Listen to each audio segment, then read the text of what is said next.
ভারতবর্ষের জনগণ সবাই কিন্তু ব্রিটিশদের তাড়ানোর জন্য, স্বাধীনতার জন্য সংগ্রাম, লড়াই, জিহাদ ঘোষণা করেছিল।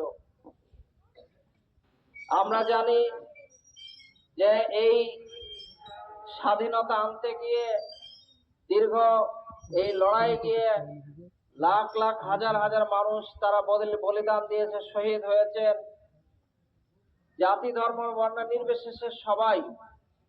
কিন্তু দুর্ভাগ্যের বিষয়, ভারতবর্ষের যে বর্তমান যে ইতিহাস লেখা হয়েছে, সেই ইতিহাস পক্ষপাতিত্বমূলক ভাবে এক পেশে ভাবে লেখা হয়েছে। তাতে ভারতবর্ষের যে মুসলমানদের যে অবদান এই দেশকে স্বাধীন করার জন্য সব থেকে বেশি, সেই কথাগুলো লেখা হয়নি, উল্লেখ করা হয়নি। এইগুলো আমাদের বেশি করে প্রচার করা দরকার। এবং বর্তমানে যে ক্ষমতায় আছে তারা আজকে আমাদের মুসলমান সমাজকে, সম্প্রদায়কে তারা আজকে অন্য চোখে দেখছে এবং তারা মনে করছে যে আমাদের কোনো অবদান ছিল না। এটা সম্পূর্ণ ভুল এবং মিথ্যা। ইতিহাস বলছে এই ব্রিটিশদের তাড়ানোর জন্য সর্বপ্রথম যে আন্দোলন শুরু হয়েছিল সেটা হচ্ছে 1757 খ্রিস্টাব্দের 23শে জুন পলাশী আমবাগানে লর্ড ক্লাইভের সঙ্গে নবাব সিরাজদৌল্লার বাহিনীর যে যুদ্ধ হয়েছিল, সেই যুদ্ধ থেকে শুরু করে নবাব পরিবার থেকে শুরু করে তারপরে পরেই 1799 খ্রিস্টাব্দে দক্ষিণের টিপু সুলতান, হায়দার আলী, শ্রীরঙ্গাপত্তনম, সেই মহীশূরের সেখানে যুদ্ধে তিনিও শহীদ হন। নবাব সিরাজদৌল্লাকে হত্যা করা হয়, তাকেও শহীদ করা হয়। এইরকম ভাবে আস্তে আস্তে ইস্ট ইন্ডিয়া কোম্পানি যখন ভারতবর্ষে দখল নিতে শুরু করলো, সেই সময় কিন্তু সর্বপ্রথম আমাদের আকাবেরিন বুজুর্গ শাহ অলিউল্লাহ মুহাদ্দিস দেহলভী রহমতুল্লাহ আলাইহি তিনি কিন্তু বুঝতে পেরেছিলেন। তিনি 1806 খ্রিস্টাব্দে এবং তার আগে 1802 খ্রিস্টাব্দে একবার তিনি ফতোয়া জারি করেছিলেন তিনি, এবং তারপর তার ছেলে শাহ মুহাদ্দিস আব্দুল আজিজ রহমতুল্লাহ আলাইহি, এই তারাই প্রথম বুঝতে পারার পর যে ব্রিটিশরা ভারতবর্ষে শুধু ব্যবসা করতে আসেনি, এরা একসাথে দুটো কাজ করতে এসছে। যে দেশকে পরাধীন করছে, গোলামিদের করছে, তার সাথে সাথে ধর্মান্তরণ, অর্থাৎ মুসলমানদের ভারতবর্ষে সেই সময় হাজার হাজার মসজিদ ছিল, মক্তব, মাদ্রাসা ছিল, সেগুলো তারা ধ্বংস করে আস্তে আস্তে খ্রিস্টানিজম এবং খ্রিস্টান ধর্ম প্রচারের জন্য তারা কিন্তু উদ্যোগ হয়েছিল। এই সমস্ত দিক থেকে রক্ষা করার জন্য তৎকালীন ভাবে আলেম উলামাদেরকে ঐক্যবদ্ধ হতে শুরু করলো। 1857 সালে মহাবিদ্রোহ শুরু হলো, উলামারা সাপোর্ট করলেন। এই মহাবিদ্রোহ এবং সিপাহী বিদ্রোহ একসাথে হয়ে সেখানে পরাজয়ের ফলে ব্রিটিশরা কিন্তু আলেম উলামাদের টার্গেট করলো।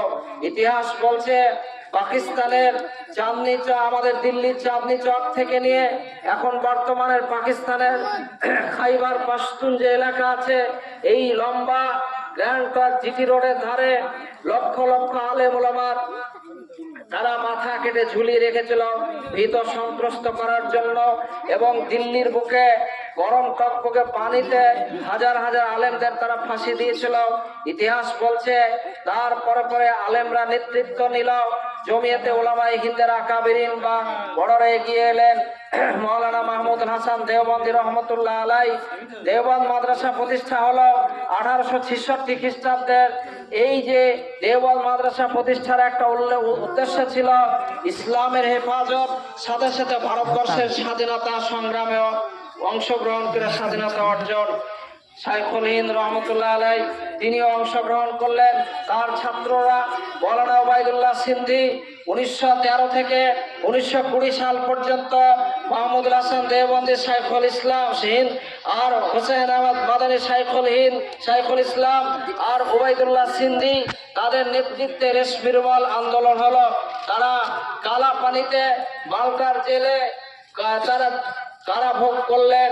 তারপরে মহাত্মা গান্ধীকে 1920 সালে নেতৃত্ব দেওয়ার জন্য এগিয়ে আনলেন।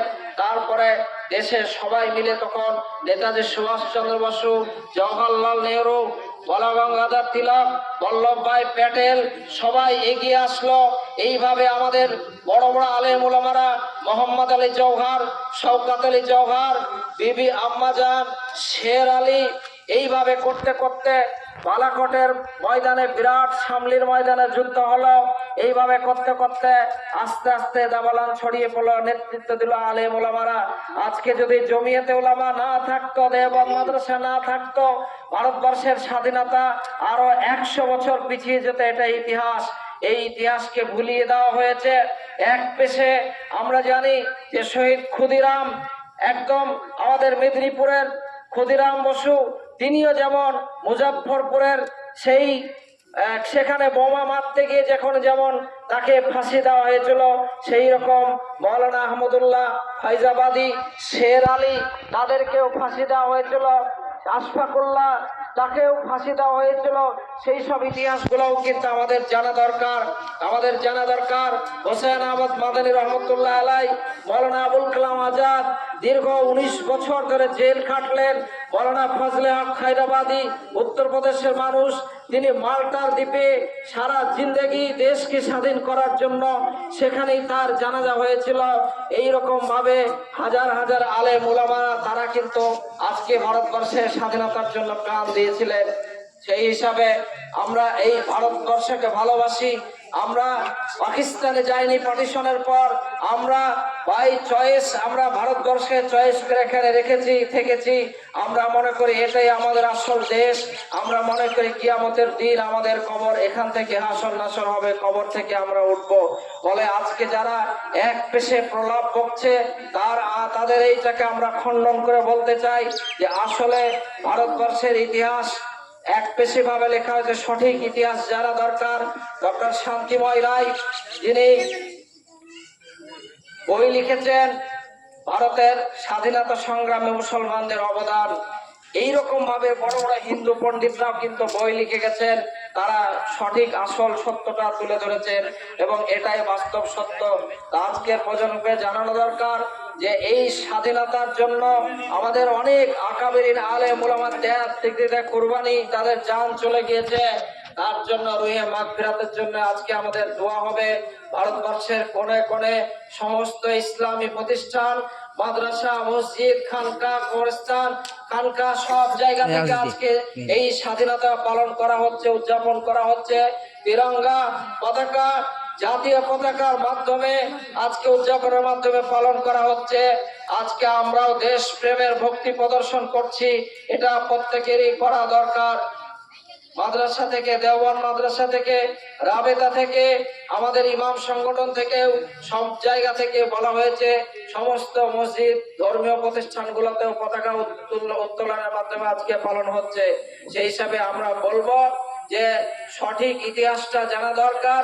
যেমন আমরা নেতাজি সুভাষচন্দ্রকে শ্রদ্ধা করি, শ্রদ্ধা করব, তেমনি নেতাজি সুভাষচন্দ্র বসুর যিনি রাজনৈতিক গুরু ছিলেন, মৌলানা ওবায়দুল্লাহ সিন্ধি, যিনি নেতাজিকে ছদ্মবেশে মৌলানা সাজিয়ে জিয়াউদ্দিন নাম দিয়ে এই কলকাতা থেকে কাবুল হয়ে, পেশোয়ার হয়ে জাপানে নিয়ে গিয়েছিলেন, সেই মৌলানা ওবায়দুল্লাহ সিন্ধির ইতিহাসটাও আজকে আমাদের জানা দরকার। এই রকম ভাবে আমাদেরকে মহাত্মা গান্ধীর সঙ্গে সঙ্গে যাকে মহাত্মা টাইটেল দিয়েছিলেন, খেতাব, সেই মৌলানা মাহমুদুল হাসান দেওবন্দি রহমতুল্লাহ, তার ইতিহাসটাও কিন্তু আমাদের জানা দরকার। শের আলীর এইরকম ইতিহাস, বীর বিক্রমের ইতিহাসটাও আমাদের জানা দরকার। সেই হিসাবে আমরা বলবো যে নিরপেক্ষ ইতিহাস চর্চা হোক, দেশপ্রেম হোক এবং পাল্টা অভিযোগ বন্ধ হোক। ভারতবর্ষ জিন্দাবাদ, জাতীয় সংহতি জিন্দাবাদ, আমাদের এই সমস্ত ভারতবর্ষের মাদ্রাসাগুলো জিন্দাবাদ। মাদ্রাসা জামিয়া আরাবিয়া দারুল হুদা গোধনপাড়া মুর্শিদাবাদ জিন্দাবাদ।